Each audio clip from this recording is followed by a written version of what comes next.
বাংলা সাল তারিখ এখানে আছে তো 1899 আর 1976। তো সেখান থেকে বাংলাটা কিভাবে বের করতে হয় সেটা আমরা এর আগে জেনেছি নিশ্চয়।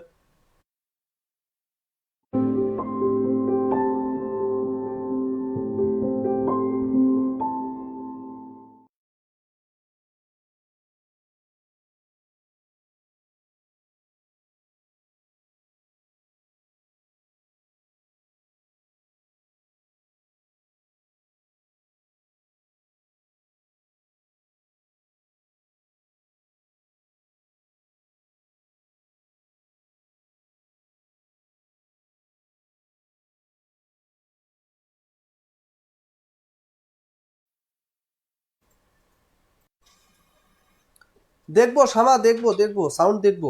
ওই যে আমি কমেন্টস দেখবো, আপনারা কমেন্টস করবেন, এনি প্রবলেম। হ্যাঁ, সাউন্ড পাচ্ছিলেন না, এখন সাউন্ড দেওয়া হয়েছে, আর সমস্যা নাই তো? ওকে। তো নজরুল সম্পর্কে বলছিলাম, নজরুল হলেন পূর্ণিমার চাঁদ। সেই চাঁদের আলোয় কি হয়েছে, বাংলার সাহিত্য আলোকিত হয়ে গেছে। যদিও নজরুলের লেখালেখির সময়কাল খুবই কম ছিল। নজরুল যে গতিতে শুরু করেছিলেন সেই গতি স্তব্ধ হয়ে গিয়েছিল। তো যে কারণে নজরুলের কাছ থেকে আমরা যেটা পাওয়ার সেটা আসলে পাইনি, কিন্তু যা পেয়েছি সেটাও কম না। এটা বাংলা সাহিত্যকে অনেক সমৃদ্ধ করে ফেলেছে। তো নজরুলের ব্যক্তিগত পারিবারিক জীবন সম্পর্কে যদি আমরা বলি, তো নজরুলের জন্ম মৃত্যু সাল তারিখ বাংলা ইংরেজি এটা আমাদের আগে আলোচনা হয়েছে, আশা করি আপনাদের মনে আছে। আর নজরুলের বাবা মার, যেহেতু জাতীয় কবি, তার বাবা মার কথা মনে রাখতে হবে। তার বাবার নাম কি? কাজী ফকির আহমেদ, আর মা জায়দা খাতুন, তাই তো? তার বাড়ি কোন গ্রাম? চুরুলিয়া নাকি চুরালিয়া? চুরালিয়া না, চুরুলিয়া। চুরুলিয়া গ্রাম। আর জামুরিয়া থানা কোথায় সেটা? আসানসোল মহকুমা, তাই না? এই তো এইগুলো একটু মাথায় রাখতে হবে। আর নজরুলের তার ছদ্মনাম আছে, তার উপাধি আছে, তাই না? এগুলো একটু আমরা মাথায় রাখবো। নজরুলের যে ছদ্মনাম, তাকে কি বলা হয়? নুরু, তারপরে নজর আলী, তারপরে হই হই কাজী, তারপরে তারা খেপা, এগুলো তার ছদ্মনাম। ধূমকেতু, এগুলো তার ছদ্মনাম। আর উপাধি আমরা দিয়েছি জাতীয় কবি। আর তিনি তার লেখার মধ্য দিয়ে নিজেকে প্রমাণ করেছেন উনি বিদ্রোহী কবি। তো নজরুল আমাদের জাতীয় কবির একটা লাঙ্গল ছিল। লাঙ্গল যেন কার প্রতীক আছে না? ওই যে আমাদের চাচা, হ্যাঁ চাচা, এখন মামা বলে আর কি, আমাদের ওই যে লাঙ্গল লালা চাচা। তো আমাদের জাতীয় কবির একটা লাঙ্গল ছিল, তবে লাঙ্গল দিয়ে সচরাচর সবাই যা করে, কি করে? জমি চাষ করে। আমাদের জাতীয় কবির লাঙ্গল ছিল, কিন্তু সেই লাঙ্গল দিয়ে তিনি জমি চাষ করতেন না, তিনি ধূমকেতু চাষ করতেন। আর ধূমকেতু কি যেন তেন লাঙ্গল দিয়ে চাষ করা যায়? জাতীয় কবির লাঙ্গল ছিল কি? নবযুগের লাঙ্গল। তো তিনি দৈনিক এই নবযুগের লাঙ্গল দিয়ে ধূমকেতু চাষ করতেন। কি করতেন? নজরুল দৈনিক নবযুগের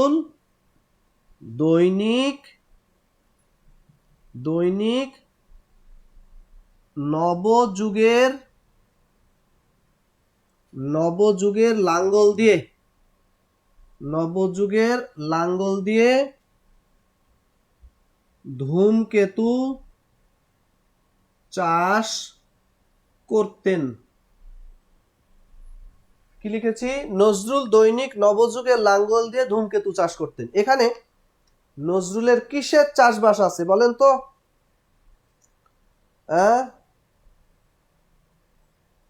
কাব্যগ্রন্থ পর্যন্ত আলোচনা হয়েছিল।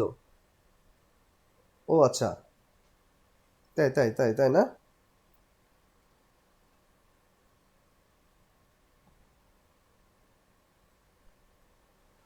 ওকে, তাহলে আমরা কাব্যগ্রন্থ আলোচনা করেছি। তো নজরুল তো আলোচনা হয়ে গেছে তাহলে, নাকি? একটু বলেন তো আর একটু। নজরুলের আমি পত্রিকা, সম্পাদিত পত্রিকা আলোচনা করেছি, বলেন একটু বলেন। সম্পাদিত পত্রিকা আলোচনা করেছি 3টা পত্রিকা, তাই না? দৈনিক নবযুগ, লাঙ্গল, ধূমকেতু আলোচনা করেছিলাম। তারপরে নজরুলের নাটক, উপন্যাস, তারপরে গল্প, প্রবন্ধ এগুলো আলোচনা করেছিলাম। একটু বলেন, একটু বলেন নজরুলের গল্প, উপন্যাস, নাটক এগুলো আলোচনা করেছিলাম কিনা।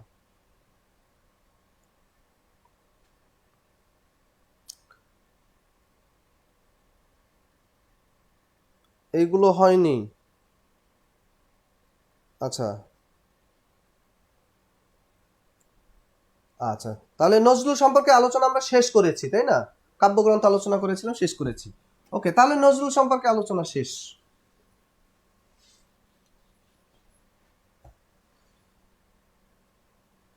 আচ্ছা, এবার তাহলে এবার তাহলে আসি এবার তাহলে আসি জীবনানন্দ দাশ। জীবনানন্দ দাশ জীবনানন্দ দাশ সম্পর্কে তার নামের বানানটা একটু খেয়াল রাখবেন। ওকে, নজরুল আলোচনা হয়েছে। জীবনানন্দ দাশ, এখানে দাস বানানটা খেয়াল রাখবেন। যত দাস দেখবেন সমস্ত দাসে পাবেন দন্তস্ব, কিন্তু এই জীবনানন্দ দাশ এবং তার মাদার কুসুম কুমারী দাস, সেই দুই নামের বানানে পাবেন তালবস্য। হিন্দু সমাজে ব্রাহ্মণ, বৈশ্য, ক্ষত্রিয়, শূদ্র এই চারটা শ্রেণীর মধ্যে ব্রাহ্মণরা সমাজের এলিট, বাকিরা নিম্ন বর্ণের। তো হিন্দু সমাজে যারা দাস তারা কোন বর্ণের? নিম্ন বর্ণের। তো তার মাদার কুসুম কুমারী দাস তিনি বিদ্রোহ করলেন, আমি কেন নিচু জাত হতে যাবো, আর আমার নামই বা কেন নিচু জাত প্রকাশ করবে। সেই জন্য তিনি কি করলেন? দাস বানানে দন্তস্ব বাদ দিয়ে তালবস্য লেখা শুরু করলেন। জীবনানন্দ দাস আর তার মাদার কুসুম কুমারী দাস, এই দুই দাসে পাবেন তালবস্য, আর অন্য সব দাসে দন্তস্ব। তো জীবনানন্দ দাস, তাকে কি বলা হয়? তাকে বলা হয় তিমির হননের কবি। তাকে বলা হয় তাকে বলা হয় তাকে বলা হয় বিপন্ন মানবতার নীলকণ্ঠ কবি। তাকে বলা হয় ধূসরতার কবি। তাকে বলা হয় নির্জনতার কবি। তাকে বলা হয় রবীন্দ্রনাথ রবীন্দ্রনাথ তাকে উপাধি দিয়েছেন, বিভিন্ন জন তাকে বিভিন্ন নামে অভিহিত করেছেন। রূপসী বাংলার কবি, প্রকৃতির কবি, প্রেমের কবি, তাই না? চিত্র রূপময়তার কবি, যেটা রবীন্দ্রনাথ বলেছেন, চিত্র রূপময়তার কবি। তাহলে কি কি বললাম? একটা হলো বিপন্ন মানবতার নীলকণ্ঠ কবি, তারপরে চিত্র রূপময়তার কবি, পরা বাস্তবতার কবি, তারপরে তিমির হননের কবি, রূপসী বাংলার কবি, প্রকৃতির কবি, প্রেমের কবি বলবেন না? এই সবই তার উপাধি। তো জীবনানন্দ দাশ তিনি একজন তার সাহিত্যকর্ম যেভাবে বিকশিত প্রকাশিত হওয়ার আসলে সেভাবে হয়নি। তিনি অনেকটাই বঞ্চিত, মানে মানসিকভাবে বঞ্চিত, অবহেলিত ছিলেন। তিনি শিক্ষকতাকে পেশা হিসাবে নিয়েছিলেন, কিন্তু সেখানে তিনি বেশি ভালো করতে পারেননি। তিনি বরিশাল থেকে কলকাতা চলে গিয়েছিলেন, সেখানেও একটা কলেজে তিনি শিক্ষকতা করতেন, কিন্তু বেতন ওইভাবে পেতেন না। তার লেখালেখিগুলো ওইভাবে তিনি প্রকাশ করতে পারেননি। তার উপন্যাসগুলো যেগুলো পায় এগুলো তার মৃত্যুর পরে প্রকাশিত হয়েছে, বুঝতেই পারছেন। তো জীবনানন্দ দাশ তিনি কাব্য জগতে অনেক সুনাম কুড়িয়েছেন এবং তার কাব্যগ্রন্থগুলো অসাধারণ, তার প্রতিভার স্বাক্ষর রেখেছে। আমরা তার কাব্যগ্রন্থগুলো একটু দেখি।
এই চরণটার মধ্যে কবিতার লাইন হয়ে গেছে না, এই মহাপৃথিবীর বেলা অবেলা কালবেলায় রূপসী বাংলার মেয়ে বনলতা সেন 7টি তারার তিমিরে বসে ঝরা পালক দিয়ে ধূসর পাণ্ডুলিপিতে কবিতার কথা প্রবন্ধটি লিখলেন।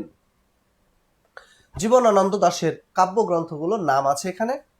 এর মধ্যে আমরা তার কাব্যগ্রন্থগুলো পাই মহাপৃথিবী একটা, বেলা অবেলা কালবেলা একটা, রূপসী বাংলা, বনলতা সেন, 7টি তারার তিমির, ঝরা পালক, ধূসর পাণ্ডুলিপি, কবিতার কথা।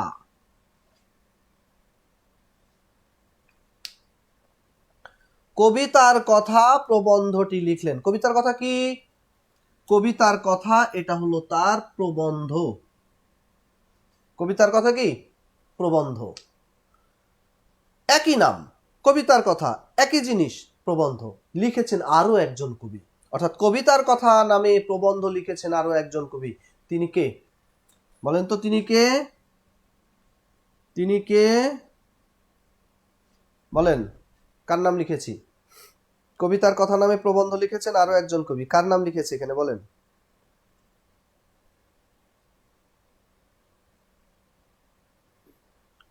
সব কাব্যগ্রন্থের সালই কি আপনার মুখস্থ? না, সবগুলো সাল মুখস্থ করতে হবে না, যেটা দরকার আমি বলবো।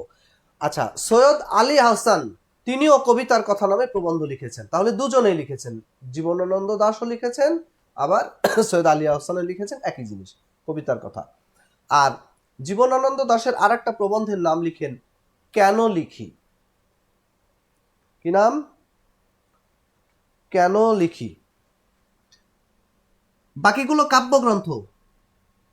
ঝরা পালক, প্রথম পালক ঝরে 1927 সালে। প্রথম পালক ঝরে 1927 সালে। কি বুঝলেন? জীবনানন্দ দাশের প্রথম প্রকাশিত কাব্যগ্রন্থ ঝরা পালক, এটা প্রকাশিত হয়েছে 1927 সালে। দেখেন, প্রথম প্রকাশিত কাব্যগ্রন্থ ঝরা পালক কত সালে? 1927 সালে প্রকাশিত হয়েছে। ঠিক আছে। বনলতা সেন, এটা কি জীবনানন্দ দাশের সৃষ্টি নাকি কারো অনুকরণে তিনি এই কাব্যগ্রন্থটি রচনা করেছেন? বনলতা সেন তিনি এই কাব্যগ্রন্থটি রচনা করেছেন এডগার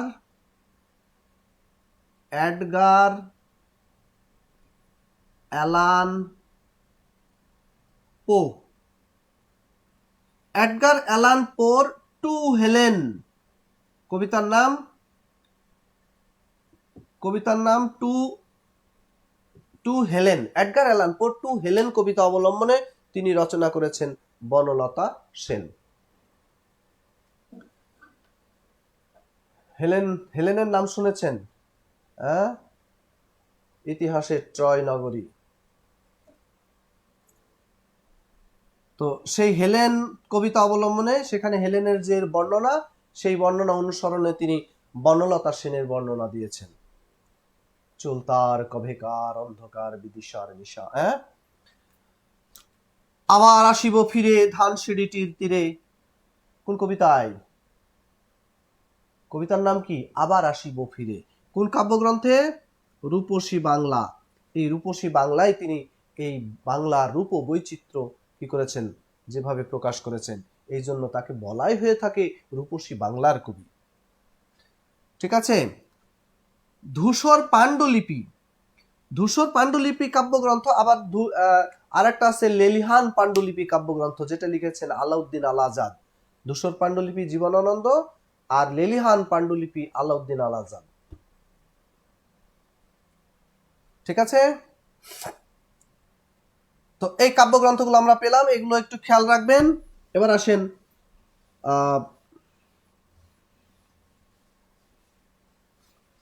উপন্যাস। জীবনানন্দ দাশের যে উপন্যাসগুলো, তার জীবদ্দশায় এই উপন্যাসগুলো প্রকাশিত হয়নি। উপন্যাসগুলোর মধ্যে একটা হলো কল্যাণী, আর একটা হলো সতীর্থ, আর একটা হলো মাল্যবান।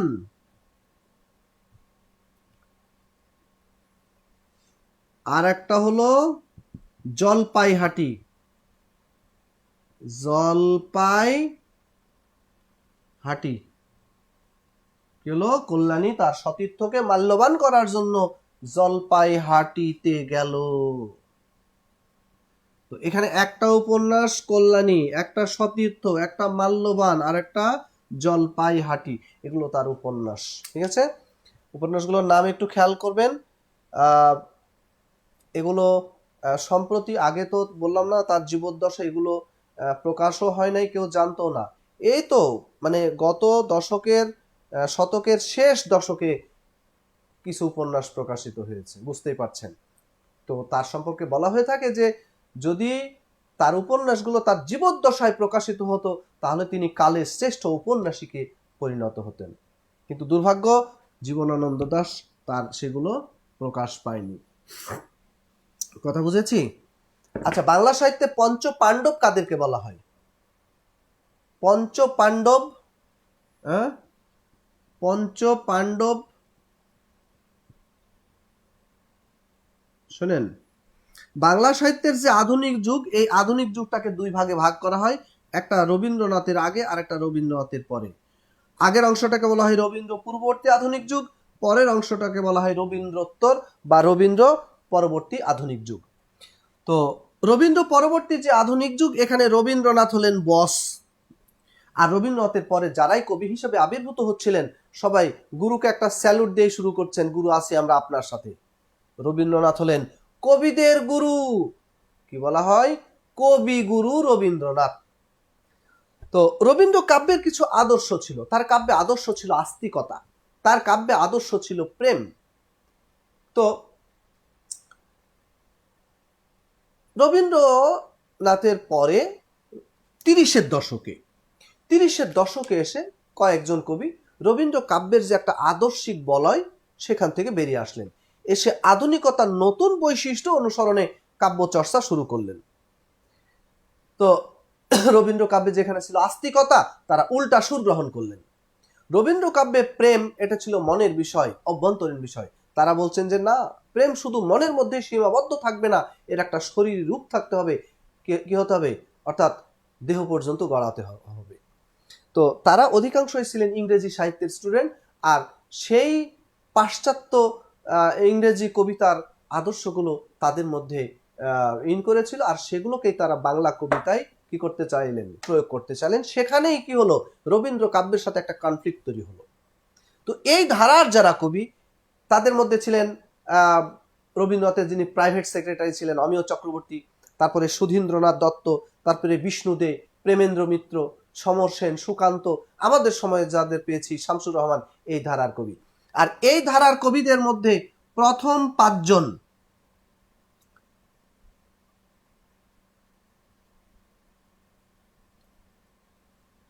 এই প্রথম পাঁচজনকে বলা হয়ে থাকে পঞ্চ পাণ্ডব।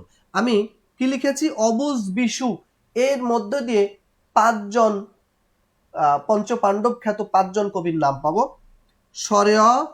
সরেয়তে কি? অমিয় চক্রবর্তী, সরেয়তে অমিয় চক্রবর্তী, বুতে বুদ্ধদেব বসু, তারপরে জতে জীবনানন্দ দাস, তারপরে বিতে বিষ্ণু দে, আর সুতে সুধীন্দ্রনাথ দত্ত। এই পাঁচজনকে বলা হয়ে থাকে পঞ্চ পাণ্ডব। তাদেরকে পঞ্চ পাণ্ডব ছাড়াও, পঞ্চ পাণ্ডব কেন বলা হয়? পঞ্চ পাণ্ডব কথাটা আমরা কোথায় পাই? আমরা মধ্যযুগ আলোচনা করেছিলাম, মহাভারত আলোচনা করেছিলাম, সেখানে বলেছিলাম মহাভারতের বিষয়বস্তু ছিল পাণ্ডবদের সাথে কৌরবদের যুদ্ধের কাহিনী। পাণ্ডবের 5 ছেলে, অর্জুন, ভীম, যুধিষ্ঠির, সহদেব, নকুল, ওই 5 ভাই যখন এক হয়েছে তাদের ঐক্য আর শক্তি ফিরে এসেছিল। ওই থিমটাকে নিয়ে এখানে এই 5 জনকে একই ধারার, একই আদর্শপুষ্ট, একই বৈশিষ্ট্যপূর্ণ বিষয় অবলম্বনে তারা একত্র হয়েছিলেন, এই জন্য এই 5 জনকে বলা হয়ে থাকে পঞ্চ পাণ্ডব। পঞ্চ পাণ্ডব ছাড়া আর তাদেরকে বলা হয়ে থাকে 30-এর দশকের কবি। 30-এর দশকের কবি, তাদেরকে বলা হয় রবীন্দ্রোত্তর কালের কবি। রবীন্দ্রোত্তর কালের কবি, তাদেরকে বলা হয় অতি আধুনিক কবি। অতি আধুনিক কবি তাদেরকে বলা হয় কল্লোল যুগের কবি। কল্লোল যুগ কেন বলা হয়? কল্লোল যুগ বলা হয় এই কারণে যে কল্লোল একটা পত্রিকা, যেই পত্রিকার সম্পাদক ছিলেন দীনেশ রঞ্জন দাস। 1900 কত সালে 23 সালে এই পত্রিকাটা প্রকাশিত হয়েছিল, এবং ওই পত্রিকাকে ঘিরে এই সমস্ত কবিরা তাদের লেখালেখিগুলো প্রকাশ করেছিলেন। এই পত্রিকাকে ঘিরে তারা নিজেদেরকে প্রকাশ করার সুযোগ পেয়েছিলেন। এই কারণে ওই সময়টাকে বলা হয় কল্লোল যুগ, আর এই সমস্ত কবিদেরকে বলা হয়ে থাকে কল্লোল যুগের কবি। ঠিক আছে?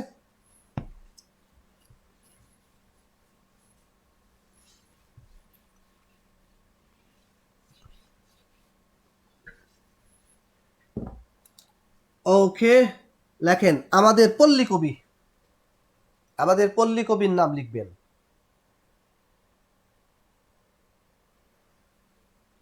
পল্লী কবির নামটা আপনারা লেখেন, দেখি কমেন্টসে লেখেন পল্লী কবির নাম।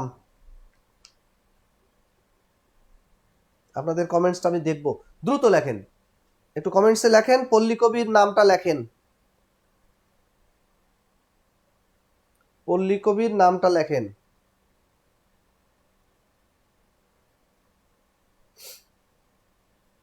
লিখছেন? নামের বানানটা দেখতে চাই।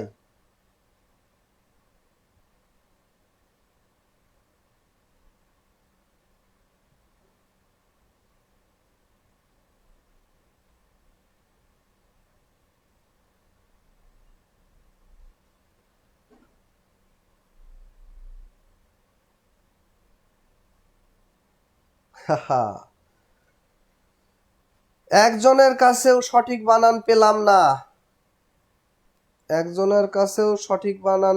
না, না এখনো পাইনি। আচ্ছা আমি দেখে দিই। এই হলো জসিম, এই হলো উদ্দিন, জসিম উদ্দিন, দুটোই দীর্ঘইকার, মাথায় রাখবেন কি দুটোই দীর্ঘইকার।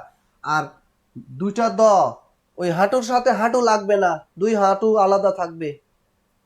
যদিও ওই কম্পিউটারের সুবাদে দ এর পরে হসন্ত দিয়ে যখন আর একটা দ দিতে যান তখন দুইজনের হাঁটু লেগে যায়, লাগানো যাবে না। এই তো জসিমউদ্দিন আমাদের পল্লী কবি। তিনি কেন পল্লী এই কারণে যে তার লেখালেখির বিষয় ছিল কেবলই পল্লী, কেবলই গ্রাম, কেবলই পল্লীর সাধারণ জীবন প্রকৃতি। পল্লীকে নিয়ে আরো অনেকেই লিখেছেন, কিন্তু তারা পল্লীর পাশাপাশি নগর কেন্দ্রিক জীবনকে নিয়েও তারা লিখেছেন, নগরের মানুষকে নিয়ে লিখেছেন। কিন্তু জসিমউদ্দিনের কবিতায় কেবলই পল্লীকে নিয়ে তিনি লিখেছেন, এই জন্য তাকে পল্লী কবি বলা হয়। তো জসিমউদ্দিনের জন্ম হয়েছে 1903 আর মৃত্যু হয়েছে 1976। বলেন তো 1976-এ আর কার মৃত্যু? আমাদের জাতীয় কবি। একই বছরে একই সালে দুজন কবি চলে গেছেন, জাতীয় কবি এবং বিদ্রোহী কবি, পল্লী কবি। এই শোক কিভাবে বাঙালি সামলেছে যে। তো 1903 সাল, এটা 1 জানুয়ারি, আর 1976 13 মার্চ। এটা নিয়ে অবশ্য যদি আপনি জসিমউদ্দিনের কবরের পাশে যান তাহলে দেখবেন যে এটা মিলছে না, কিন্তু আমাদের এক্ষেত্রে বাংলা একাডেমি যেটা বলে সেটাই ঠিক, সেটা আমাদের নির্ভর করতে হবে। এটা হলো তার জন্ম মৃত্যু। তার গ্রাম কোথায়? ফরিদপুর জেলা। কোন গ্রাম? তাম্বুলখানা। তাম্বুল মানে কি? পান। তাম্বুল রাতুল হইলে অধর পরশে, তাই না? হ্যাঁ, ফরিদপুর জেলা তাম্বুলখানা গ্রামে জন্ম।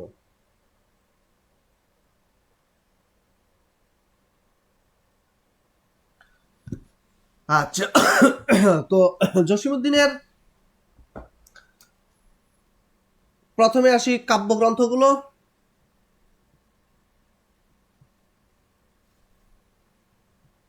লেখেন, ভয়াবহ সেই দিনগুলিতে রঙিলা নায়ের মাঝি রাখালি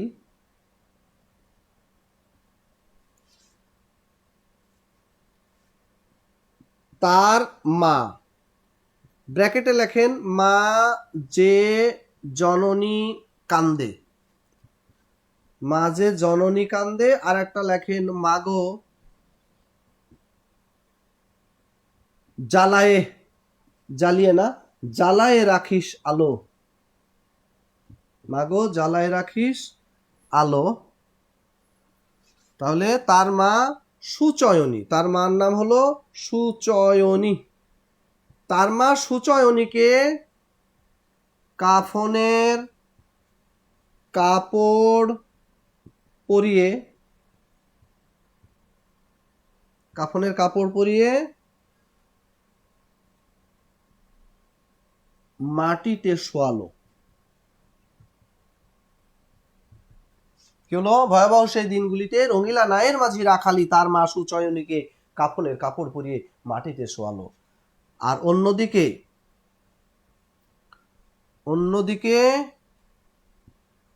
হলুদ বরণী নকশি কাঁথা গায়ে জড়িয়ে, নকশি কাঁথা গায়ে জড়িয়ে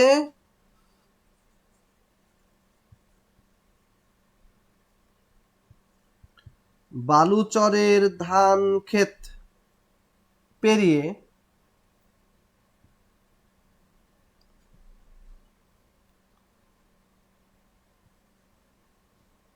ডালিম কুমার হাসু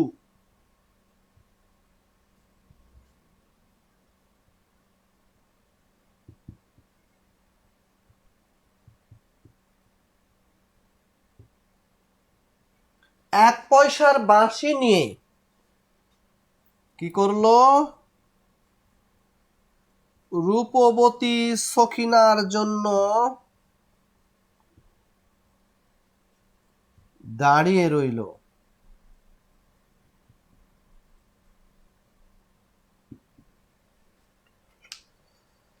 লেখেন,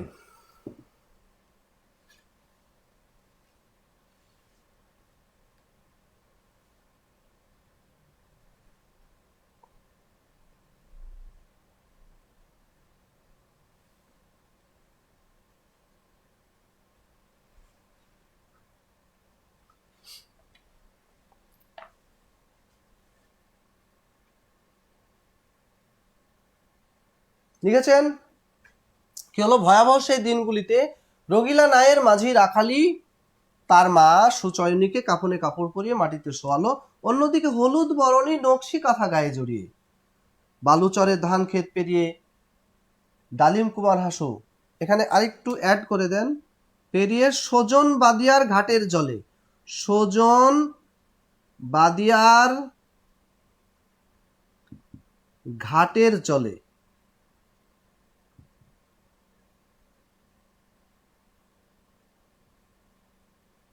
সজন বাদিয়ার ঘাটের জলে ডালিম কুমার হাসু এক পয়সার বাঁশি নিয়ে রূপবতী সখিনার জন্য দাঁড়িয়ে রইল। তো এখানে জসিমউদ্দিনের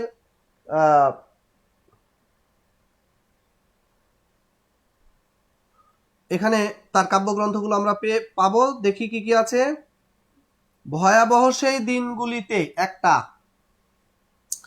রঙিলা নায়ের মাঝি একটা, রাখালি একটা, ব্র্যাকেট এখানে দুটো আছে, একটা হলো মা যে জননী কান্দে, মাগো জ্বালায় রাখিস আলো, দুইটা, সুচয়নী একটা। কাফনের কি হবে বলেন?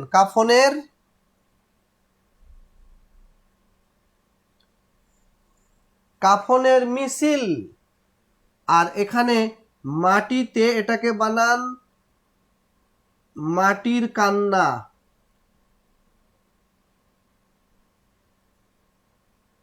কি মাটির কান্না, মাটিতে এটাকে বানান মাটির কান্না। তারপরে হলুদ বরণী, নকশি কাঁথা, নকশি কাঁথার কি মাঠ, নকশি কাঁথার মাঠ। বালুচর, ধান ক্ষেত, এখানে দুটো আছে, একটা হলো সজন বাদিয়ার ঘাট, আর একটা হলো জলে, এটাকে বানান জলের লেখন।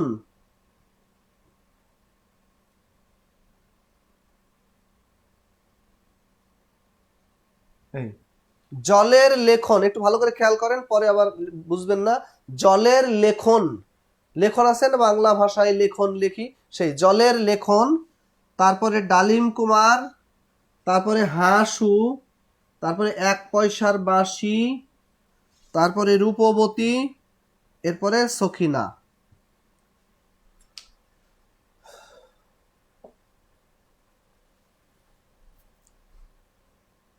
হয়েছে? লিখেছেন? তাহলে কয়টা পেলাম? 1 2 3 4 5 6 7 8, তারপরে 9 10 11 12 13 14 15 16 17 18 19। ওকে। তো জসিমউদ্দিনের প্রথম প্রকাশিত কাব্যগ্রন্থের নাম কি? তার প্রথম প্রকাশিত কাব্যগ্রন্থের নাম রাখালি।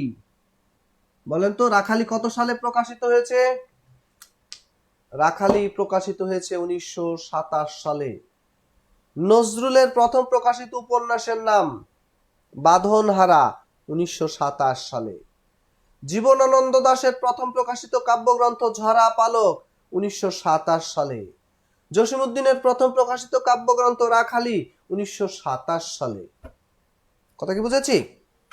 তো এটা তার বিখ্যাত কাব্যগ্রন্থ, এবং এই কাব্যগ্রন্থের একটা বিখ্যাত কবিতা, এইখানে তোর দাদির কবর ডালিম গাছের তলে।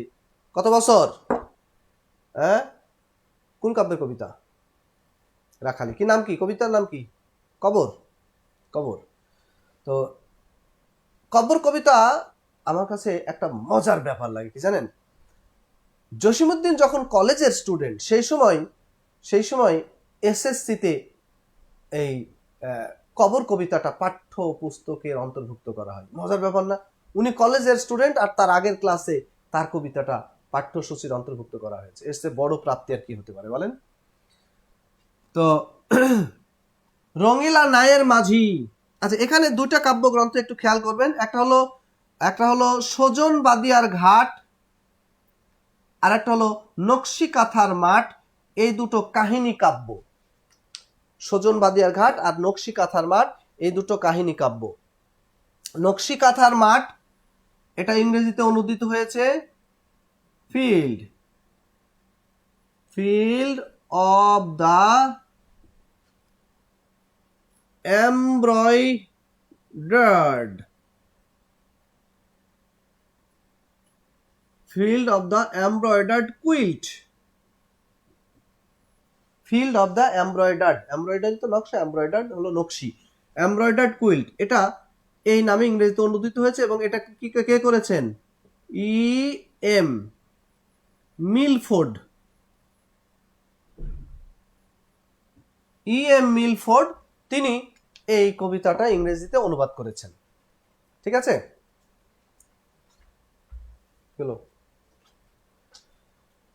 আচ্ছা বলেন তো, নকশি কাঁথার মাঠের নায়কের নাম কি? নায়ক এবং নায়িকা কে ছিলেন? নকশি কাঁথার মাঠের নায়ক আর নায়িকা কে? হ্যাঁ, নকশি কাঁথার মাঠের নায়ক হলেন কে? রূপাই, আর নায়িকার নাম হলো সাজু। নায়ক রূপাই আর নায়িকা সাজু। ঠিক আছে? তো এটা একটা কাহিনী কাব্য। আর একটা কাহিনী কাব্য হলো সজন বাদিয়ার ঘাট। সজন বাদিয়ার ঘাটের নায়ক, যে নায়কের নাম তো সুজন, আর নায়িকার নাম দুলি। নকশি কাঁথার মাঠের সজন বাদিয়ার ঘাটের নায়িকাকে দুলি, দুলি, দুলি। ওকে। আচ্ছা, এখানে ডালিম কুমার একটা, হাসু একটা, এক পয়সার বাঁশি একটা, এইগুলো শিশুতোষ কাব্য, এগুলো শিশুতোষ রচনা। হ্যাঁ, ডালিম কুমার, হাসু এবং এক পয়সার বাঁশি। রঙ্গিলা নায়ের মাঝি এটা কাব্য, এটা আসলে মানে গানের সঙ্গীত গ্রন্থ তার। হ্যাঁ, রঙ্গিলা নায়ের মাঝি এটা তার সঙ্গীত গ্রন্থ। ঠিক আছে, তো আমরা তার কাব্যগ্রন্থগুলো দেখলাম। এবার আসি উপন্যাস।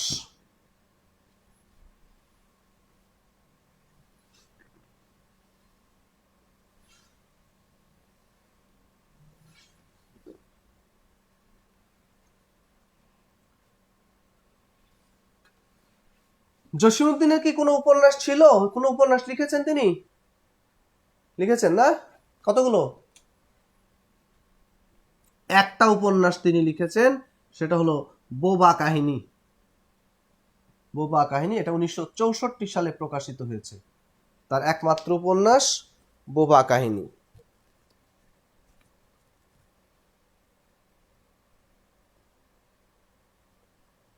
ওকে, ঠিক আছে, এবার লেখেন নাটক।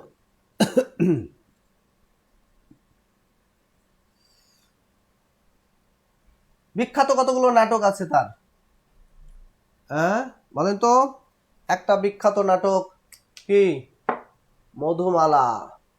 তারপরে বেদের মেয়ে নাকি? তারপরে পদ্মা পার।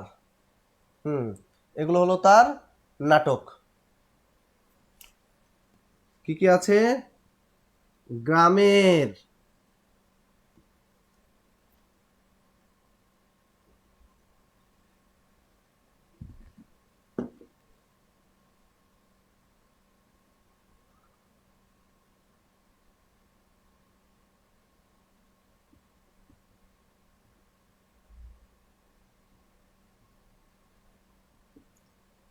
এক গ্রামের পল্লীবধূ মধুমালা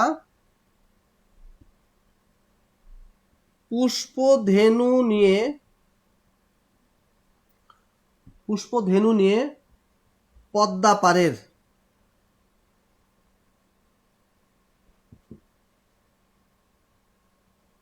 বেদের মেয়ে।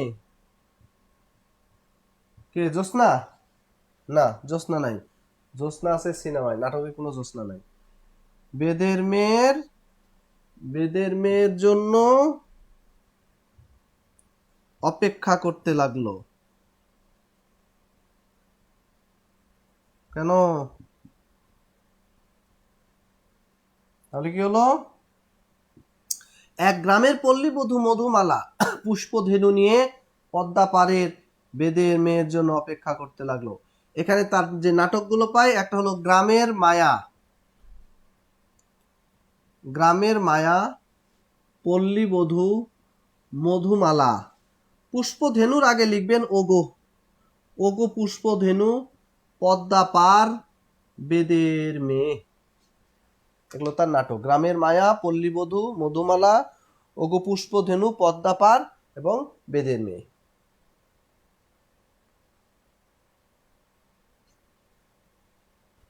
ঠিক আছে, আচ্ছা বলেন তো, মধুমালা নামে নাটক লিখেছেন আরো একজন কবি, কে লিখেছেন? কমেন্টসে বলেন। মধুমালা নামে নাটক লিখেছেন, মধুমালা নামে নাটক লিখেছেন, আর কে লিখেছেন?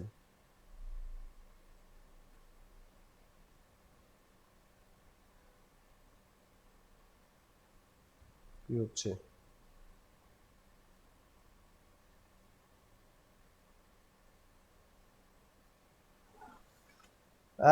আলেয়া মধুমালাকে নিয়ে ঝিলিমিলি রঙের শাড়ি পরে পুতুলের বিয়েতে গেল। তাহলে কি? নজরুল। নজরুলও লিখেছেন, জসীমউদ্দিনও লিখেছেন। ঠিক আছে, ওকে। এবার ভ্রমণ কাহিনী লিখবেন, জসীমউদ্দিনের ভ্রমণ কাহিনী। একটা লেখেন চলে মুসাফির, চলে মুসাফির হলদে পরীর দেশে, হলদে পরীর দেশে, যে দেশে মানুষ বড়।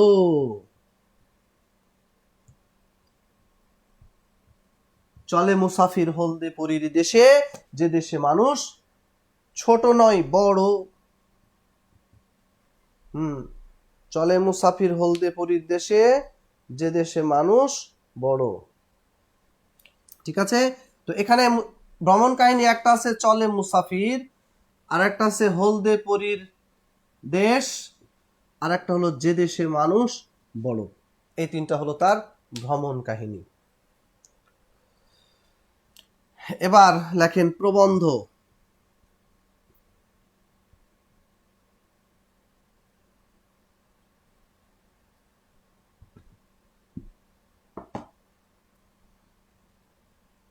জীবন কথায় যাদের দেখেছি,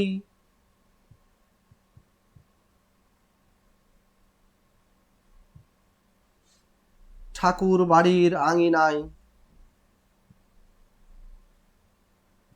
ঠাকুর বাড়ির আঙিনায়।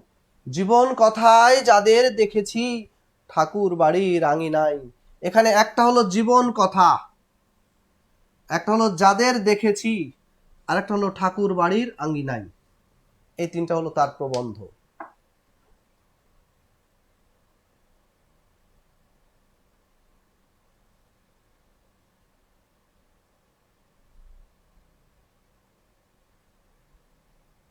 কানিজ ফাতেমা লিখেছে বেদের মেয়ে উপন্যাস লিখেছে হরপ্রসাদ শাস্ত্রী। হরপ্রসাদ শাস্ত্রীর উপন্যাসের নাম বেদের মেয়ে নাকি বেনের মেয়ে? বেদের মেয়ে না, বেনের মেয়ে। হ্যাঁ হ্যাঁ, জীবন কথা এটা, আচ্ছা, শামা লিখছেন জীবন কথা আত্মজীবনী। শোনেন, প্রবন্ধের মধ্যে 7 শ্রেণীর লেখা আছে, এগুলো প্রবন্ধের অন্তর্ভুক্ত। আমি একটু পরে আলোচনা করব।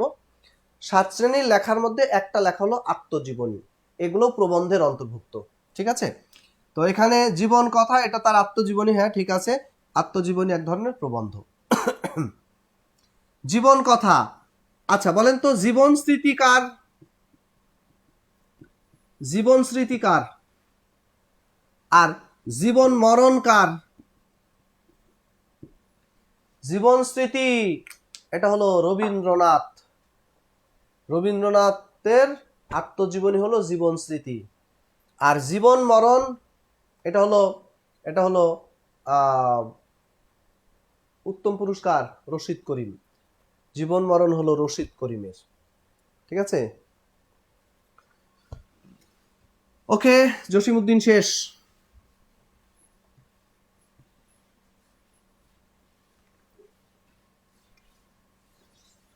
এবার আসেন, বলেন তো বাংলা সাহিত্যে কাকে, বাংলা সাহিত্যে কাকে মার্ক্সবাদী লেখক বলা হয় আর মার্ক্সবাদী কবি কাকে বলা হয়?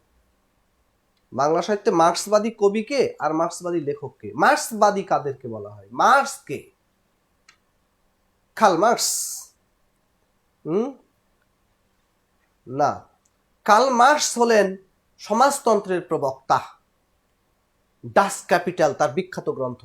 এই কার্ল মার্ক্স কেউ খাবে আর কেউ খাবে না, তা হবে না, তা হবে না, এটা হলো সমাজতন্ত্রের মূল মন্ত্র। সবার পকেটে সমান টাকা থাকবে, কেউ ধনী হবে কেউ গরিব হবে, তা হবে না। তো এই সমাজতন্ত্রের প্রবক্তা ছিলেন কার্ল মার্ক্স। আর এই কার্ল মার্ক্সের যারা অনুসারী তাদেরকে বলা হয় মার্ক্সবাদী। যদি লেখক, যদি কবিতা লেখেন তাহলে কবি। মার্ক্সবাদী কবি বলা হয় বিষ্ণু দেকে, আর মার্ক্সবাদী লেখক বলা হয় মানিক বন্দ্যোপাধ্যায়কে। রবীন্দ্রনাথ লিখেছেন অনেকে, রবীন্দ্রনাথ নাই, মানিক বন্দ্যোপাধ্যায়। মানিক বন্দ্যোপাধ্যায়। আসলে মানিক বন্দ্যোপাধ্যায় এটা তার নাম নয়, প্রকৃত নাম নয়। মানিক বন্দ্যোপাধ্যায় আসলে তিনি যখন স্টুডেন্ট ছিলেন, স্টুডেন্ট অবস্থায় তিনি একটা গল্প লেখেন, যে গল্পের নাম ছিল অতসী মামি। কি নাম ছিল? অতসী মামি। এই গল্পটা তিনি যে লিখেছেন কিন্তু নিজের নাম দেননি, প্রকাশ করেছেন মানিক নাম দিয়ে। তো মানিক নাম দিয়ে যখন গল্পটা প্রকাশ করেছেন তখন গল্পটা বেশ জনপ্রিয়তা অর্জন করেছে। আর স্বাভাবিকভাবেই পাঠকের কাছে এটা জিজ্ঞাসা, মানিক নামে লিখেছে মানিকটাকে, কিন্তু মানিক নামে আর কাউকে খুঁজে পাওয়া যায় না, যাবেই বা কিভাবে? আসলে ওটা তো তার কারো নাম না, ওটা তিনি তো ছদ্মনাম একটা দিয়েছেন। পরে খুঁজতে খুঁজতে জানা গেল ও প্রবোধ কুমার বন্দ্যোপাধ্যায়। কে? প্রবোধ কুমার বন্দ্যোপাধ্যায়, এটা ছিল তার আসল নাম। কিন্তু তিনি কি করেছেন? মানিক নাম দিয়ে প্রকাশ করেছিলেন। ওই তখন থেকে তিনি হয়ে গেলেন মানিক বন্দ্যোপাধ্যায়। কথা কি বুঝেছি? তাহলে এই মানিক বন্দ্যোপাধ্যায়ের প্রকৃত নাম হলো প্রবোধ কুমার বন্দ্যোপাধ্যায়। তাকে বলা হয়ে থাকে মার্ক্সবাদী লেখক। তো তিনি শুরু করেছিলেন গল্প দিয়ে। গল্প, কয়েকটা বিখ্যাত গল্পের নাম লিখে রাখেন। লেখেন, আজকাল পরশুর মধ্যে, আজকাল পরশুর মধ্যে অতসী মামি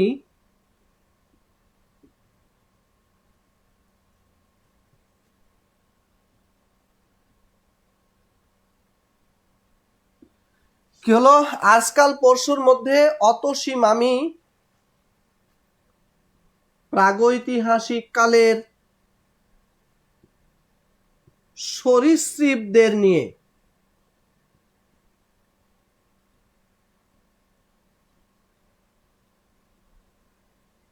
মিহি ও মোটা কাহিনী লিখবেন। কি হলো? আজকাল পরশুর মধ্যে অতসী মামি প্রাগৈতিহাসিক কালের সরীসৃপদের নিয়ে মিহি ও মোটা কাহিনী লিখবেন। লিখেন, আজকাল পরশুর মধ্যে অতসী মামি প্রাগৈতিহাসিক কালের সরীসৃপদের নিয়ে মিহি ও মোটা কাহিনী লিখবেন।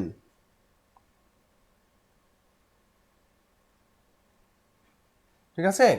তো এখানে তার বিখ্যাত কতগুলো গল্প আছে। একটা হলো আজকাল পরশু, একটা হলো অতসী মামি, একটা প্রাগৈতিহাসিক, একটা হলো সরীসৃপ, আর একটা হলো মিহি ও মোটা কাহিনী।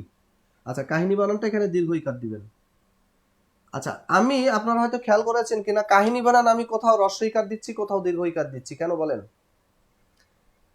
এখানে গ্রন্থের নাম যখন আপনি লিখবেন তখন গ্রন্থের নাম যারা যারা লিখেছেন তারা সেই সময় কাহিনী বানানটা দীর্ঘইকার দিয়ে লেখা হতো, কিন্তু এখন কাহিনী বানান দীর্ঘইকার দিয়ে লিখলে কাহিনী হয়ে যাবে, এখন হ্রস্বইকার দিয়ে লিখতে হবে।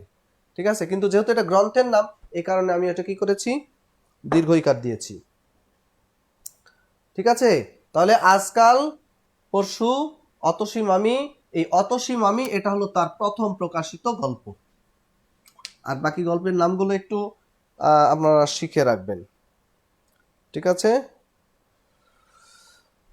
প্রাগৈতিহাসিক গল্পের চরিত্র ভিখু, আর একটা হলো পাচি। ঠিক আছে? তো অতসী মামি এটা তার প্রথম প্রকাশিত ছিল 1935 সালে। আচ্ছা, এই গেল গল্প। এবার আসি আমরা তার উপন্যাসগুলো।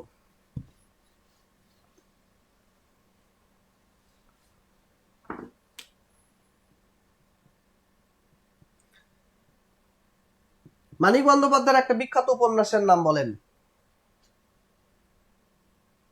কোনটা? পদ্মা নদীর মাঝি। লেখেন,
তাহলে কি হলো? পদ্মা নদীর মাঝি, স্বাধীনতার হলুদ নদী, সবুজ বনের, এখানে আরেকটা শব্দ লেখেন, আরোগ্য জননীকে, আরোগ্য জননীকে জীবন্ত চতুষ্কোণের অহিংসার হরফ চিহ্নে লেখা দিবারাত্রির কাব্য এবং শহরতলির পুতুল নাচের ইতিকথার পরের কথা এবং শহরবাসের ইতিকথা পড়ে শোনাতেন, যা ছিল সোনার চেয়ে দামি। আচ্ছা, এখানে তার উপন্যাসগুলোর নাম আছে, একটু আন্ডারলাইন করে নেন। পদ্মা নদীর মাঝি একটা, স্বাধীনতার টেস্ট,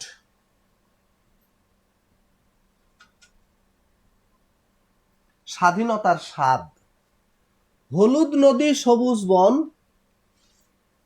আরোগ্য একটা, জননী একটা, জীবন্ত একটা, চতুষ্কোণ একটা, অহিংসা, হরফ চিহ্ন, দিবারাত্রির কাব্য, শহরতলি, পুতুল নাচের ইতিকথার পরের কথা, শহরবাসের ইতিকথা, সোনার চেয়ে দামি। এগুলো তার সবই উপন্যাস।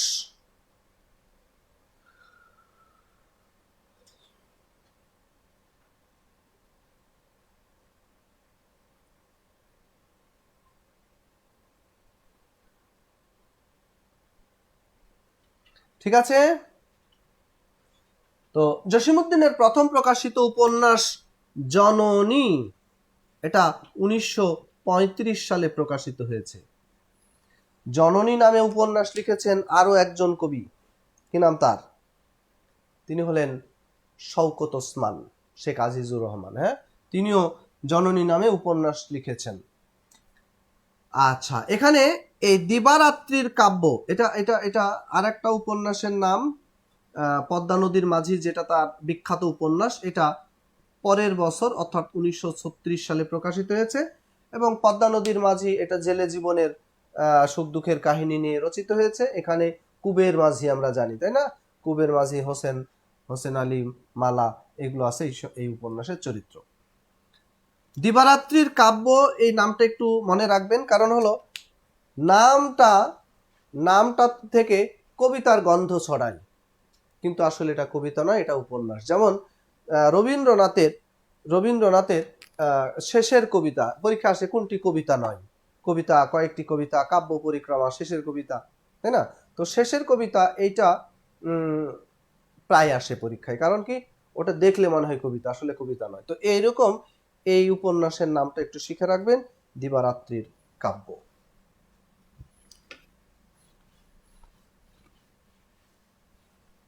এখানে পুতুল নাচ দিয়ে একটা পুতুল নাচের ইতিকথার পরে কথা, শহরবাসের ইতিকথা, তাই না?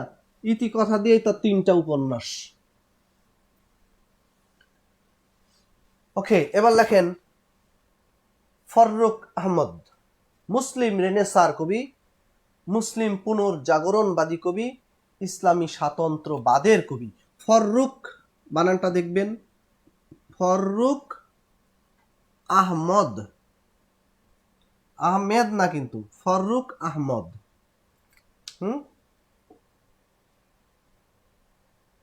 ফরুক আহমদ লিখেছেন। তার বাড়ি কোথায়?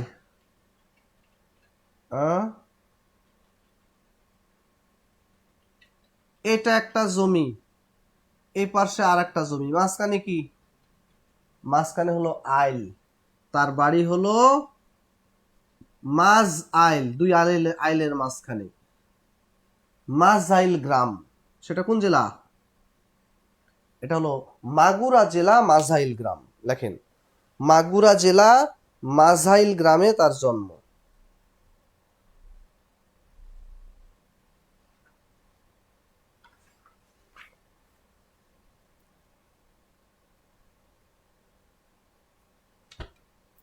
লিখেছেন মাগুরা জেলা, মাঝাইল গ্রাম।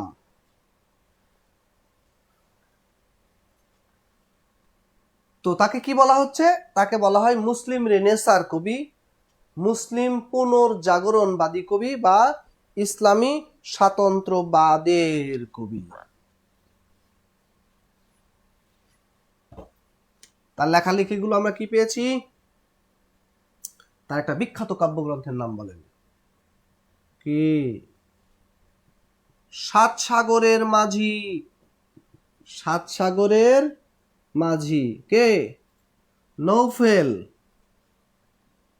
ও হাতেম।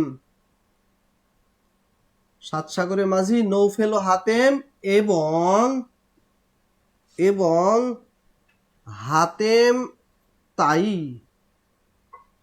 নৌফেল ও হাতেম এবং হাতেম তাই মুহূর্তের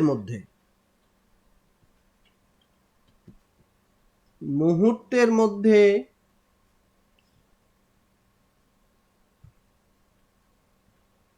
সিরাজুম মুনিরার জন্য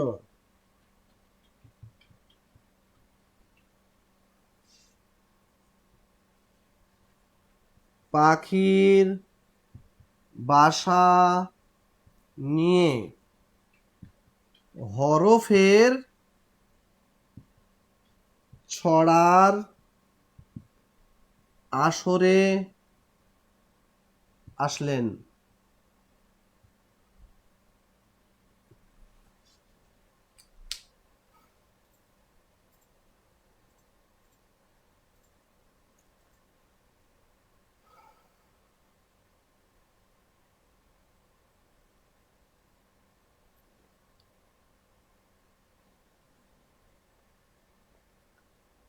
না, যশোরের মাঝাইল না, আগে মাঝাইল গ্রামটা আগে যশোরের মধ্যে ছিল, কিন্তু যখন মাগুরা জেলা আলাদা হয়ে গেল তখন আর এটা যশোর বলা যাবে না, তখন এটা মাগুরা জেলায় বলতে হবে। মাগুরা জেলা মাঝাইল গ্রাম, হ্যাঁ, তাহেরা ফেরদৌস শাপলার ঠিক বলেছেন, মাগুরা জেলা মাঝাইল গ্রাম। জন্ম 1918, মৃত্যু 1974। আমি অনেক কথাই বলতে পারছি না, সময় যেহেতু সংক্ষিপ্ত, খুঁটিয়ে খুঁটিয়ে সব তো বলা যাবে না, তাই না? অনেক লেখকের আলোচনা, তো আপনাদের কমেন্টসের মধ্যে অনেকেই অবশ্য ইনফরমেশন গুলো দিয়ে দিচ্ছেন, এটা অন্যের জন্য উপকার হচ্ছে। গুড। তাহলে কি হলো? তার সাত সাগরের মাঝি, এটা তার প্রথম প্রকাশিত এবং শ্রেষ্ঠ কাব্যগ্রন্থ। এটা 1944 সালে প্রকাশিত হয়েছে। 43 থেকে 44-এর মধ্যে লেখা, 44 সালেই প্রকাশ। তাহলে তার প্রথম প্রকাশিত এবং শ্রেষ্ঠ কাব্যগ্রন্থ। তাকে যে বলা হয়ে থাকে মুসলিম রেনেসার কবি। কেন বলা হয় শুনেন। যে সময় তিনি এই কবিতা লিখেছেন সে 1944 সালে। আমরা জানি যে পলাশির যুদ্ধের পর থেকে আসলে মুসলমানরা অনেকটা পিছিয়ে ছিল, তো বাংলায় লেখালেখির তাদের ইচ্ছা আগ্রহ এগুলো কম ছিল, যে কারণে অনেকটাই মুসলমানরা পিছিয়ে পড়া এবং কোণঠাসা হয়েছিল। সে কারণে আমরা দেখেছি যে নওয়াব আব্দুল লতিফ তিনি মোহামেডান লিটারি সোসাইটি প্রতিষ্ঠা করেছিলেন। তারপরে আধুনিক যুগের শুরুর দিকে মীর মোশাররফ হোসেন তিনি মুসলমানদেরকে উজ্জীবিত করার জন্য সাহিত্য রচনা করেছেন। তো এরকম ফরুক আহমেদ তিনিও চেয়েছিলেন যে মুসলমানদের মধ্যে যেন একটা সচেতনতা তৈরি হয়, তাদেরকে তিনি উজ্জীবিত করার জন্য তিনি এই কাব্যের কবিতাগুলো রচনা করেছিলেন। মোট 18টা কবিতা আছে সাত সাগরের মাঝি কাব্যগ্রন্থে। এই 18টা কবিতার মধ্যে এখানে আছে পাঞ্জেরি, লাশ, আওলাদ, সিন্দবাদ, দরিয়ার শেষ রাত্রি, সাত সাগরের মাঝি, এরকম বিখ্যাত বিখ্যাত কবিতা আছে। এবং প্রত্যেকটা কবিতাই আপনারা পাঞ্জেরি কবিতা পড়তে গিয়ে দেখেছেন, তাই না? রাত পোহাবার কত দেরি পাঞ্জেরি, মানে কবিতা পড়লেই যেন কি হয়, শরীরের লোমগুলো দাঁড়িয়ে যায়, এরকম উজ্জীবিত করার মতো এরকম অনুপ্রেরণা সৃষ্টিকারী কবিতাগুলো তিনি এই কাব্যে রচনা করেছেন। আর এই কারণে মূলত তাকে বলা হয়ে থাকে মুসলিম রেনেসার কবি। কি কবিতাগুলো বললাম? একটা হলো পাঞ্জেরি, লাশ, আওলাদ, তারপরে সিনবাদ, তারপরে ওইদিকে হবে না, দরিয়ার শেষ রাত্রি, সাত সাগরের মাঝি, এটাও একটা কবিতা, সাত সাগরের মাঝি কাব্যগ্রন্থের, এবং এই কবিতাটা আছে কাব্যের শেষে। নৌফেল ও হাতেম, নৌফেল ও হাতেম এটা হলো কাব্যনাট্য। নৌফেল ও হাতেম কাব্যনাট্য, আর হাতেম তাই এটা কাহিনী কাব্য।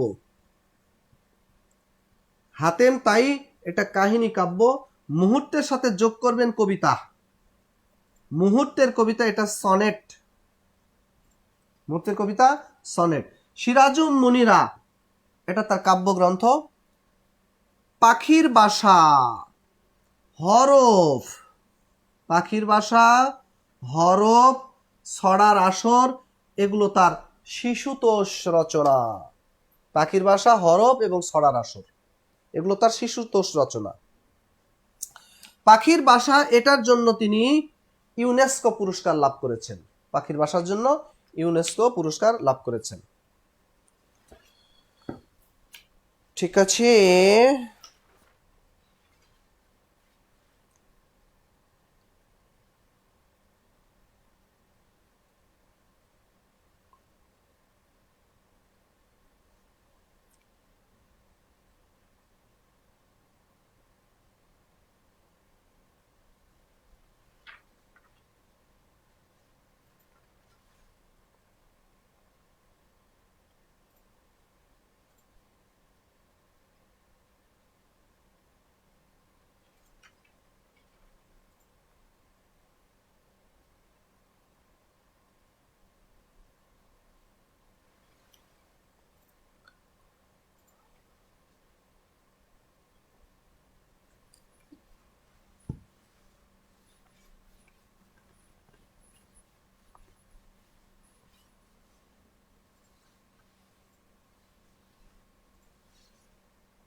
আপনাদের তো মোবাইল নাম্বার দিলে আপনারা ফোন টোন দেন না। আবার দিলাম আজকে দুটো নাম্বার। নাম্বার দুটো লিখে রাখেন নাকি? আর নামটা জানেন কিনা নামটাও বলে দিই।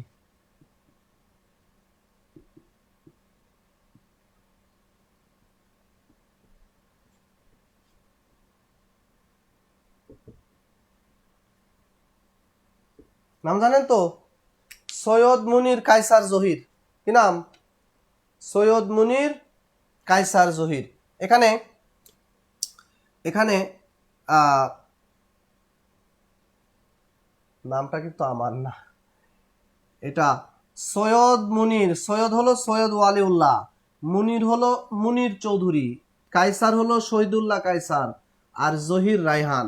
019 বলতে আমরা কি বুঝবো? 1900 সাল। উপরের দুটো ডিজিট জন্ম, নিচের দুটো মৃত্যু। বুঝতেই পারছেন যে সৈয়দ ওয়ালিউল্লাহর জন্ম হয়েছে 1922 সালে, মৃত্যু 1971 সালে। সৈয়দ ওয়ালিউল্লাহ 1971 সালে মৃত্যু। তার মানে বুঝতেই পারছেন মুক্তিযুদ্ধে মারা গেছে নাকি? 71-এ মারা গেলে মুক্তিযুদ্ধে মারা গেছে না? হ্যাঁ, তিন বন্ধু মিলে গল্প করছে, এ বলতো কার জন্ম কিবার?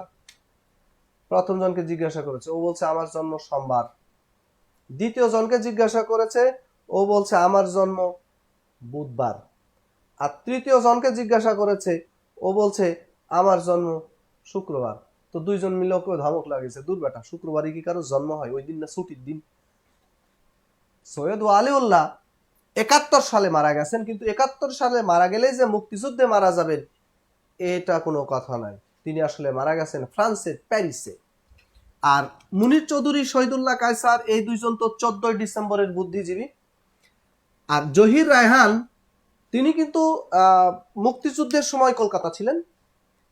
16 ডিসেম্বরের পরে যখন দেশে ফিরে আসলেন, এসে শুনলেন তার বড় ভাই অর্থাৎ শহীদুল্লাহ কায়সার, জহির রায়হানের বড় ভাই শহীদুল্লাহ কায়সার তিনি নিখোঁজ, খোঁজাখুঁজি চলছে, খুঁজে পাওয়া যাচ্ছে না। তো তিনি শোনেন, মিরপুর কিন্তু 16 ডিসেম্বরের পরেও মিরপুর কিন্তু বিহারীদের দখলে ছিল। তাদের হাতে ভারী ভারী অস্ত্র ছিল এবং তারা অপারেশন চালানোর চেষ্টা করছিল। শেষ পর্যন্ত সরকার নির্দেশ দিল তাদেরকে নিরস্ত্র করার, এবং এটা ছিল 1972 সালের 30 জানুয়ারি। আর্মির বড় বড় অফিসাররা মিরপুরে ইন করলেন। সাথে এদিকে কে বা কারা জহির রায়হানের বাসায় ফোন দিয়েছে যে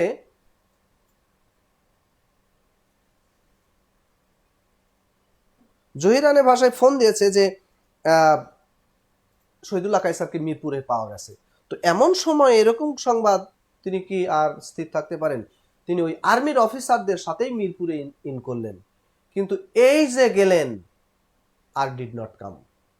বিষয়টা অবশ্যই রহস্যজনক, কারণ তিনি তো অরক্ষিত অবস্থায় যাননি, আর্মির অফিসারদের সাথে তিনি মিরপুরে গেছেন, অথচ তার আর কোনো হদিস পাওয়া গেল না। তো এ বিষয়ে তার ওয়াইফ, যিনি চিত্রনায়িকা সুচন্দা, তিনি মাঝে মধ্যে পত্রিকায় বিবৃতি দিয়ে থাকেন যে আসলে জহির রায়হানকে পরিকল্পিতভাবেই মিরপুরে ডেকে নেওয়া হয়েছিল। কারণ হলো, যুদ্ধের সময় তার কাছে অনেক বড় বড় নেতা, যারা উপরে উপরে দেখাচ্ছে যে যুদ্ধের পক্ষে, স্বাধীনতার পক্ষে কাজ করছিল, কিন্তু ভেতরে ভেতরে তাদের দূরভিসন্ধি ছিল। আর এটা যদি প্রকাশ পেয়ে যায়, এটা তাদের জন্য শুভকর হবে না, আর দেশের ভাবমূর্তিও নষ্ট হবে। এই জন্য তারাই মূলত পরিকল্পিতভাবে জহির রায়হানকে মিরপুরে ডেকে এরকম গুম করে ফেলেছে। এটা তার ওয়াইফের একটা বিবৃতি। যাই হোক, তো সেটা ছিল 30 জানুয়ারি 1972। অবশ্য 31শে জানুয়ারি কিন্তু মিরপুর মুক্ত হয়, মানে পরের বছর 31শে জানুয়ারি। যাই হোক, তো প্রথমেই আসেন সৈয়দ ওয়ালিউল্লাহ। সৈয়দ ওয়ালিউল্লাহ যে সমস্ত লেখালেখি আছে একটু লেখেন।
আচ্ছা, এখানে কানিজ ফাতেমা লিখেছে, কি লিখেছে?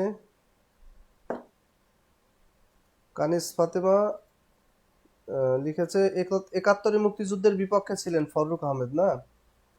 হ্যাঁ, শুনেন, বিষয়টা হলো, মুক্তিযুদ্ধের সময় আমাদের বেশ কিছু সাহিত্যিক, ফররুখ আহমদ, আহসান হাবিব, তারপরে সিকান্দার আবু জাফর, গোলাম মোস্তফা, এরকম অনেক কবি প্রথম দিকে স্বাধীনতার বিপক্ষে ছিলেন। আর এটার পেছনে যেটা বিষয় ছিল, যে তারা চেয়েছিলেন মুসলমানরা এক থাকুক, মুসলমানদের ঐক্য, মুসলিম ঐক্য তারা চেয়েছিলেন। এই কারণে তারা প্রথম দিকে স্বাধীনতার বিপক্ষে ছিলেন। কিন্তু এটা এটা চাওয়াটা হয়তো অযৌক্তিক ছিল না তাদের কাছে।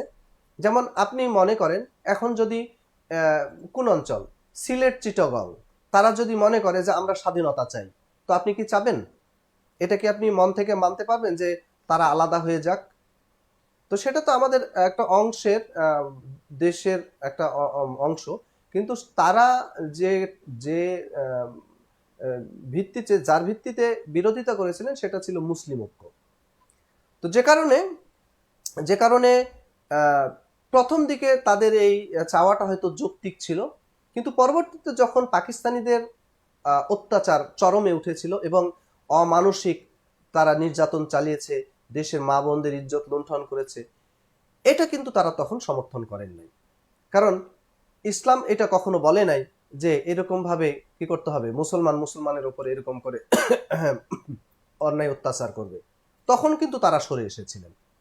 যদি সরে না আসতেন তাহলে তো এখন যুদ্ধ অপরাধী হিসাবে তাদের কি করা হতো, বিচার করা হতো, কিন্তু তারা সেটা করেন নাই। সুতরাং বিরোধিতা যেটা করেছেন সেটা হয়তো যৌক্তিক ছিল, বাট যখন পাকিস্তানিরা জুলুম করেছে তখন আর তারা এটা করেন নাই। যাই হোক, তো এখানে আমরা মুনির চৌধুরীর সৈয়দ ওয়ালিউল্লাহ সাহিত্যকর্মগুলো পাবো। বুবু কাঁদে বলে চাঁদের অমাবস্যায় লাল শালু গায়ে জড়িয়ে, দুই তীরে উজানে তরঙ্গ ভঙ্গ দেখে কে, বহি পীর কি করলো, সুড়ঙ্গে বসে নয়ন চারার একটি তুলসী গাছের কাহিনী লিখলো। সৈয়দ ওয়ালিউল্লাহ তিনটা বিখ্যাত উপন্যাস, একটা হলো কাদো নদী কাদো, কাদো নদী কাদো, চাঁদের অমাবস্যা আর লাল শালু, এই তিনটা উপন্যাস। লাল শালু এটা তার প্রথম প্রকাশিত উপন্যাস, এটা 1948 সালে প্রকাশিত হয়েছিল, এবং এই লাল শালু উপন্যাসটা ইংরেজিতে অনুদিত হয়েছে ট্রি উইদাউট রুটস নামে এটা সৈয়দ ওয়ালিউল্লাহ নিজে অনুবাদ করেছেন। আর আরেকটা এল আরব্রিয়ে শামস মাইমি MAEMEE মাইমি, এটা হলো ফরাসি অনুবাদ, লাল শালুর ফরাসি অনুবাদ, যেটা করেছেন তার ওয়াইফ মিসেস অ্যান মেরি। তার ওয়াইফ ছিলেন ফরাসি মহিলা, উনি তো ওখানেই ছিলেন, ওখানেই মারা গেছেন। মিসেস অ্যান মেরি তিনি এই উপন্যাসটা ফরাসি ভাষায় অনুবাদ করেছেন এল আরব্রিয়ে শামস মাইমি নামে। আর কাদো নদী কাদো, চাঁদের অমাবস্যা, এগুলো তার মনস্তাত্ত্বিক বা মনসমীক্ষণমূলক উপন্যাস। উজানে মৃত্যু, তরঙ্গ ভঙ্গ, বহিপীর, সুড়ঙ্গ, এই চারটা হলো তার নাটক। উজানে মৃত্যু, তরঙ্গ ভঙ্গ, বহিপীর, সুড়ঙ্গ, এই চারটা নাটক। এবং তরঙ্গ ভঙ্গ এটা হলো মুক্তিযুদ্ধ ভিত্তিক নাটক। তরঙ্গ ভঙ্গটা মুক্তিযুদ্ধ নিয়ে লেখা, বাকিগুলো গল্প। না কান্দে বুবু, তারপরে দুই তীর ও অন্যান্য গল্প,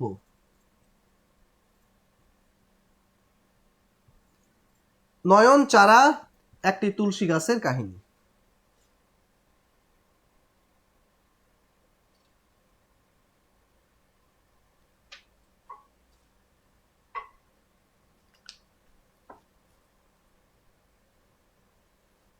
ঠিক আছে, তাহলে কাদো নদী কাদো, চাঁদের অমাবস্যা, লাল শালু, এই তিনটা উপন্যাস। উজানে মৃত্যু, তরঙ্গ ভঙ্গ, বহিপীর, সুড়ঙ্গ, কোনটা কোনটা? উজানে মৃত্যু, তরঙ্গ ভঙ্গ, বহিপীর, সুড়ঙ্গ, এই চারটা হলো নাটক, বাকিগুলো গল্প।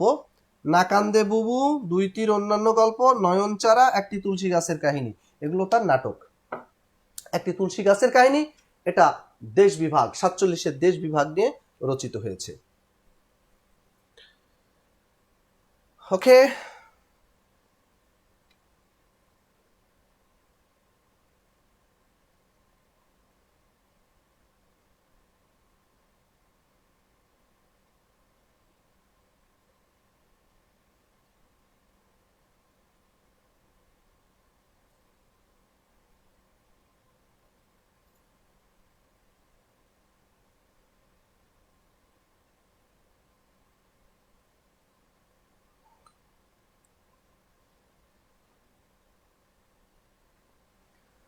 আচ্ছা, তাহলে আজকে এই পর্যন্তই রাখতে হচ্ছে। আমাকে মিরপুর যেতে হবে, তারপরে আমার গেট আবার 11টায় বন্ধ হয়ে যাবে, সেজন্য আজকে আপনাদের এখানে শেষ করতে হবে। আর আগামীকালকে ইনশাল্লাহ আপনাদের একটু বেশি আলোচনা করব, তখন 11টা নয়, 11:30 নয়, যতক্ষণ পারি আলোচনা করব, কারণ কালকে সাহিত্যের ক্লাসগুলো শেষ হয়ে যাবে। সুতরাং একটু সময় নিয়ে আমরা কালকে আলোচনা করব।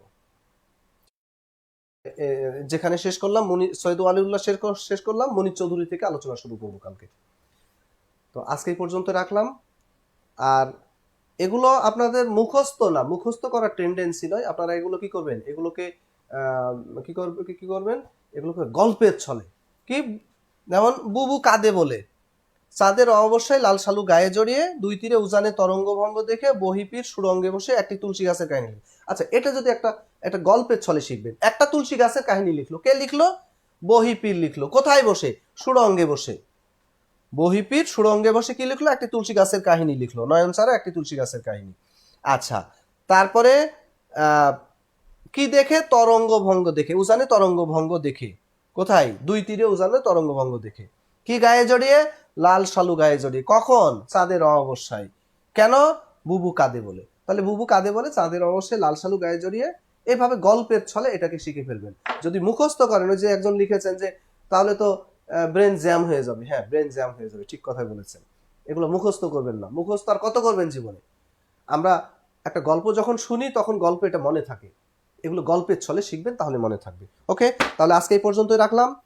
সবাই ভালো থাকেন, সুস্থ থাকেন। আবারও কালকে আপনাদের সাথে দেখা হবে। সবার জন্য শুভকামনা। আল্লাহ হাফিজ।